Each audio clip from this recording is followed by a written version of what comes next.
नमस्कार मंडळी, मी गणू इंगळे.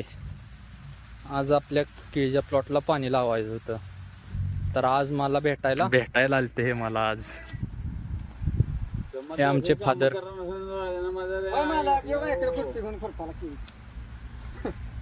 मोटर काय चालू झाली नव्हती म्हणून गेलो डीपीत फ्यूज चेक करायला.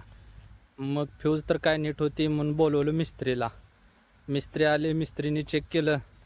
मिस्त्री म्हणला आई घातली आपली मोटर काय चालू होत नाही, स्टार्टरमध्ये घोटाळा आहे. मग काय काढला स्टार्टर, केला रियूट.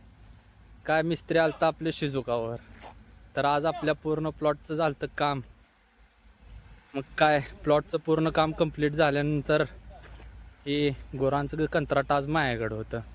मग काय उचलली, शेणं बिणं टाकली, सगळी साफसफाई केली. साफसफाई केल्यानंतर धारा काढल्या. धारा काढल्यावर गेलो दुधाला. काय आजच्याच ब्लॉगची इथंच पूर्णता करू. भेटू.